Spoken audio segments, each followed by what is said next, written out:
All right, other stuff that furries do. This is unrelated, I just really like the picture. All right. So furries do a lot of stuff. There's a lot of different subgroups within the furry fandom, ranging from gamers to science fiction fans, anime fans, artists and writers. You can see about 1/3 of furries identify as artists or writers themselves. About 1/3 of furries are fursuiters, 20% are bronies, that's fans of My Little Pony. 13% are musicians, 8% are baby fur or cub furs, 6% are military furs, and 5% call themselves poppy fur. More on this later. All right. The furry fandom is what we call a participatory culture. So we actually recently just published a paper on this. So compare furries to, say, Star Trek or Star Wars or to Harry Potter. In those sorts of fandoms, one person or a small number of people get to decide what counts as canon or what's not canon. A small number of people get to sort of be worshipped by everyone because of the content they create. That's not quite the case in the furry fandom. No one person gets to decide what's furry or what's not furry, what's canon, what's not canon. And as a result, most furries contribute some kind of content to the furry fandom.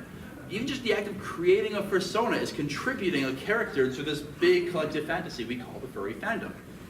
In addition, we find that 60% of furries say they create some kind of visual art. Now granted, not everyone is a Dark Natasha or Michelle Light, but a lot of furries do dabble at least in the graphic arts.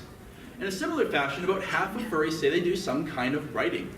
Again, not everyone's a Kyle Gold, but at least a lot of furries try their hand at doing some kind of creative writing. So we're a fandom full of very creative, very productive people.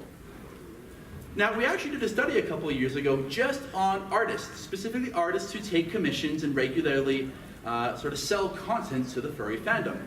And we found a number of interesting things, including the fact that the gender roles are actually completely reversed among artists. So whereas the fandom is predominantly male, artists in the fandom are predominantly female. We also find that among those who sell content to the furry fandom, about 2/3 of them are furries themselves, meaning that about 1/3 of them are fur-friendly and don't mind selling to furries, but aren't necessarily identifying as furries themselves. We find that for people who are both furries and artists, they tend to, on average, have been artists long before they were furries. We find that even among the artists who are in dealers' dens and dealers' alleys, most of them don't make their sole income from their arts, meaning that if you're commissioning an artist, chances are they're trying to get to your commission while working a part or full-time job or while going to school part or full-time, something to keep in mind. We find that furry artists tend to congregate together. If you're a furry artist, chances are 50% of your friends are also artists in the fandom as well. And finally, again, sort of tackling this myth that the furry fandom is all about fetishes and sexuality, only 18% of artists in the fandom say that the content they produce is predominantly or exclusively erotic in nature. All right, so this is a really confusing looking figure, but it's well worth the price of admission because it tells a really cool story.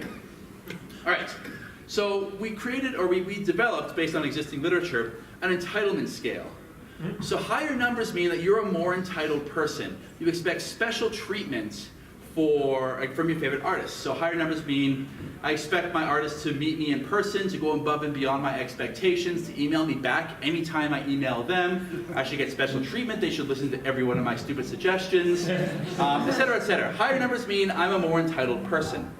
All right, so we went to a bunch of artists at Anthrocon a couple years ago and said, okay, answer this for yourself. How much do you agree with each of these items if you were going to commission someone? So that's what artists think. We then said, how much do you think the average furry endorses these items? And you'll notice that for every single one of them, they think the average furry is far more entitled than they are. All right, part 3, we asked a bunch of furries. How much do you, just average furries, how much do you agree with each of these items? And you'll notice that furries scored a lot lower than artists expected. Very few furries were actually as bad as artists thought. Now, how do we explain this? One possibility is that artists are totally wrong about their commissioners. Artists are completely missed the mark. What could be happening is a few bad apples are spoiling the bunch. Every artist has had that commissioner from hell. That one person who just gave them so much grief. So whenever someone says, what are commissioners like? They go, oh, you know, this one guy was just the worst. And so all commissioners, I just can't help but think of all commissioners when I think of this guy. That's one possibility. They may be wrong for that reason. Another possibility is that furries think of themselves as saints. No one thinks they're the commissioner from hell. No one thinks that they're doing anything. It's self-protective to think, I'm a good person. I would never harass an artist. The reality is that it's probably a little bit of both. Artists are probably having their judgment skewed at least a little bit by particularly bad fans who are kind of ruining their impression of the average fan. But it's also probably the case that furries are doing things and not realizing they're kind of coming off as entitled. So the point is, it would be helpful for artists and fans alike to kind of be aware of this whenever they're doing transactions with one another, to kind of be aware of where they're coming from. So artists, maybe try to not think of the bad commissioners all the time when you're trying to think about what the average person is like. And furries, for the love of God, maybe you shouldn't send that third email to your artist in a week. Just give them some time to work on the commission. It comes across as a little entitled. All right, fursuits. Fursuits are perhaps the most iconic aspect of the furry fandom. When you tell an outsider about a furry, the first thing they'll probably think of if they know what a furry is a fursuit. Despite that, only 13% of furries actually owns a full fursuit, and if you include partials, the number goes up to about 19%. So the vast majority of furries don't own a fursuit. Not surprising when you consider how expensive these things are. So you can't define furries as people who own fursuits, because most furries don't own fursuits. In a similar fashion, you can't define furries as people who own furry stuff, because even the most popular item, tails, fewer than 50% of furries owns one. So you can't say furries are people who wear tails, because most don't. That would be like saying a sports fan is a person who wears a sports jersey. There's plenty of people who don't wear sports jerseys who would call themselves sports fans. That's not what the definition is. They're not defined by what they wear. But the media would stand to learn a little bit from this, because furries are people who wear animal suits, people who dress up in animal costumes, they gather by the hundreds wearing animal costumes. The media needs to learn this lesson that most furries don't wear fursuits. It's just one of many ways that an interest in furry can manifest itself. More on fursuiters. So what have we learned by just studying fursuiters? Well, we've learned that fursuiters aren't any more furry than non-fursuiters. So we ask on a scale of 1 to 10, how furry are you? Lo and behold, fursuiters and non-fursuiters alike score about as high. So it's not the case that the fursuiters are the elites, or the ones who are the real hardcore ones. They just choose to express their interest in a different way than other people do. Women tend to be more likely than men on average to fursuits. We find that Therians are not more likely to fursuits. So it's not the case that Therians turn to fursuiting to get in touch with their sort of inner animal. Fursuiters have been around in the fandom for longer than non-fursuiters on average. Perhaps not surprising to anyone, fursuiters have more expendable income. An interesting thing is the media often asks, what kind of a person do you have to be to fursuit? What's wrong in your head for you to think that's a good idea? The reality is fursuiters actually have a pretty well-developed sense of identity, and it kind of makes sense. You have to be pretty comfortable with who you are as a person to be willing to throw on a fursuit and run around as a giant cartoon character.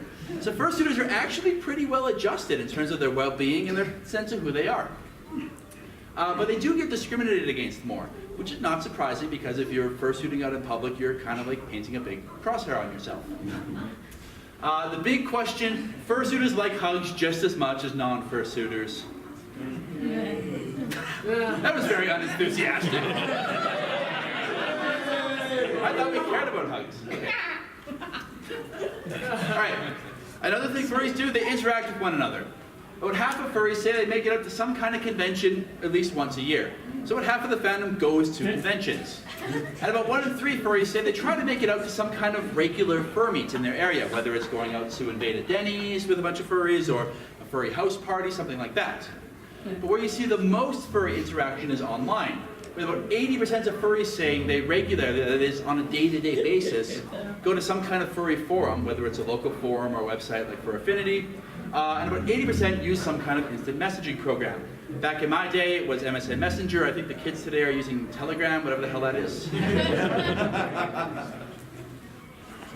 We also find that furries, about 50 to 60% of your friends are also furries. Which is comparable to what you see in other fan groups. I've replaced all of my friends with cats.